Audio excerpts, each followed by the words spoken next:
اس سلسلے میں نہیں ہے. اور اگر مان بھی لیتے ہیں کہ اللہ کے نبی صلی اللہ علیہ وسلم 12 ربیع الاول کو پیدا ہوئے, پھر بھی 12 ربیع الاول عید کا دن نہیں ہو سکتا ہے. اس کے اوپر میں چند دلائل آپ کے سامنے پیش کرتا ہوں جو عقل سے بھی آپ سوچ سکتے ہیں اور سمجھ سکتے ہیں, میری باتوں کو آپ آسانی سے سمجھ سکتے ہیں, دوسروں کو سمجھا سکتے ہیں کہ کیا 12 ربیع الاول عید کا دن ہو سکتا ہے یا نہیں ہو سکتا ہے. سب سے پہلی بات, عید کے دن جو ہوتے ہیں, ہم جو عید الفطر مناتے ہیں یا عید الاضحیٰ مناتے ہیں سال میں 2 دن, یعنی رمضان کے بعد جو عید اور بقرعید جو مناتے ہیں, اس دن کے کچھ احکام ہیں حدیث کے اندر کہ بھائی اچھے کپڑے پہنو, خوشبو لگاؤ, اور اسی طریقے سے کچھ کھا کے جاؤ, ایک راستے سے جاؤ دوسرے راستے سے آؤ. یہ سب احکام آپ کو ملیں گے, عید الفطر کے دن کے بھی ملیں گے اور عید الاضحیٰ کے دن کے بھی ملیں گے. لیکن عید میلاد النبی 12 ربیع الاول کو کوئی ایسا کپڑا آپ کو پہننا ہے یا نہانا ہے یا نہیں نہانا ہے, کیا آپ کو پڑھنا ہے, کچھ کرنا ہے یا نہیں کرنا ہے, اس سلسلے میں حدیث میں کچھ نہیں آتا ہے. تو پتہ چلا یہ عید کا دن نہیں ہو سکتا ہے, کیونکہ جو عید کا دن ہے اس دن کے احکام موجود ہے کہ آپ کو کیا کرنا ہے. لیکن عید میلاد النبی کوئی عید ہے یا کوئی دن ہے, یہ اس بارے میں کوئی بھی حدیث کے اندر آپ کو نہیں ملے گا. نمبر 2, ہماری جتنی بھی عیدیں ہیں وہ عید عبادت سے شروع ہوتی ہے.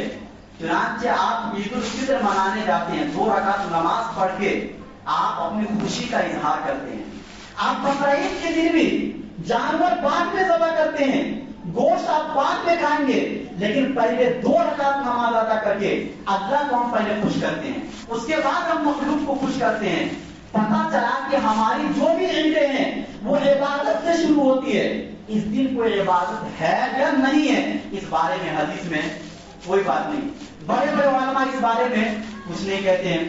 نمبر 3, عبادت اور اچھا حدیث میں یہ آتا ہے, ابو داؤد کی حدیث ہے کہ جب اللہ کے نبی مکہ چھوڑ کر مدینے آئے تو مدینہ میں دیکھیں کہ 2 دن ایسے ہیں جس دن میں لوگ کھیل کود کرتے ہیں. تو اللہ کے نبی نے یہ فرمایا کہ ان کے یہ 2 دن کے بدلے اللہ نے تمہیں 2 دن دیے سال میں, جس دن تم خوشیاں مناؤ, ایک عید کا دن, ایک بقرعید کا دن. اس حدیث میں اللہ کے نبی نے صراحت کر دیا کہ ہمارے لیے صرف 2 عیدیں ہو سکتی, تیسرے کوئی عید نہیں ہو سکتی ہے. اسی بنیاد پر تو امت کے اندر جو تیسری عید آپ مناتے ہیں, کچھ مناتے ہیں کچھ نہیں مناتے ہیں, یہی وجہ ہے. پتہ چلا یہ اختلافی بات ہے. اچھا, اسی طریقے سے اللہ کے نبی صلی اللہ علیہ وسلم کے صحابہ ہم سے زیادہ نبی سے پیار کرتے تھے. اللہ کے نبی کے آنے پر سب سے زیادہ خوشی اگر کسی کو ہو سکتی ہے وہ صحابہ کو ہو سکتی ہے. ان کے بعد تابعین, تبع تابعین, محدثین, فقہاء کرام کو ہو سکتی ہے جو ہم سے کہیں زیادہ نبی کے طریقے پر چلتے تھے. لیکن ان کے زمانے میں کہیں بھی عید میلاد النبی کا ثبوت آپ نہیں دکھا سکتے. اگر آپ دکھا سکتے ہیں تو کوئی کتاب ہمیں لا کر دکھلاؤ, ہم بس عید میلاد النبی کا اعلان کر دیں کہ اپنی مسجد میں بھی انشاءاللہ 12 ربیع الاول کو عید میلاد النبی منائیں گے. اگر ہے کسی کے پاس ثبوت تو دکھلا دو. یہ قرآن و حدیث سے میں جو بھی بات ہے وہ بتا رہا ہوں.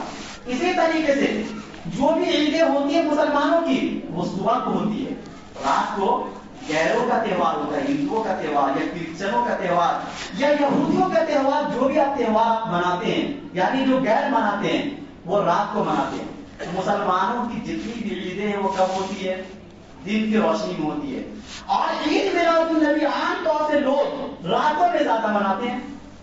یہ غیروں کا طریقہ ہمارے اندر کیوں آ رہا ہے, اس لیے کہ ہمارا جو ملک ہے اس میں ہندو, مسلم, سکھ, کرسچن, عیسائی سب مل جل کر رہتے ہیں. تو عام طور سے ہوا یوں کہ ان کے کچھ طریقے ہمارے اندر آ گئے اور ہمارے کچھ طریقے ان کے اس میں چلے گئے. شادی بیاہ میں بھی مسلمان پہلے جہیز نہیں لیا کرتے تھے, یا یہ سب جو رسم و رواج اگر ہم کرتے ہیں نا, پہلے کے لوگوں سے آپ پوچھو گے تو اتنا یہ سب چیزیں نہیں تھا. ہم لوگ بھی کتاب پڑھے, تاریخ پڑھے ہیں کہ پہلے کی کیا تاریخ تھی آج سے 100 سال پہلے. یہ سب چیزیں آج کے زمانے میں شروع ہوئی جو غیروں سے آئی, جو آہستہ آہستہ علم آتے آتے آج ختم ہو رہا ہے. ہمارے گاؤں کے اندر بھی آپ لوگ دیکھے ہوں گے شب بارات مناتے تھے, بہت ساری چیزیں مناتے تھے بہت سارے لوگ, لیکن آہستہ آہستہ وہ سب چیزیں ختم ہو رہی ہے جیسے جیسے لوگوں نے سمجھایا. تو عید میلاد النبی ہمیں 5-6 دلیلیں دے دی. اسی طریقے سے ربیع الاول کے مہینے میں اگر اللہ کے نبی پیدا ہوئے ہیں تو ربیع الاول کے مہینے میں اللہ کے نبی دنیا سے بھی گئے ہیں. تو آپ یا تو ایسا کرو کہ ایک سال خوشی مناؤ، ایک سال غم مناؤ، لیکن ہر سال آپ خوشی صرف مناتے، غم کا کوئی دن نہیں ہے۔ یہ کیا بات ہے کہ اللہ کے نبی کے نواسے حضرت حسین اگر شہید ہو جاتے ہیں تو ان کے غم کا دن آپ مناتے ہو 10 محرم، لیکن اللہ کے نبی جس دن جا رہے اس دن کوئی غم نہیں، جن کی وجہ سے وہ نواسا ہمیں ملا، اگر وہ نہ ہوتے تو وہ نواسا ملتے، وہ نہ ہوتے تو شہادت ملتی، شہادت کی ملتی بڑی فضیلت اللہ کے نبی نے بیان کی، تب ہر مسلمان چاہتا کہ ہم شہید ہو جائیں، ورنہ غیر مسلم یا دوسرے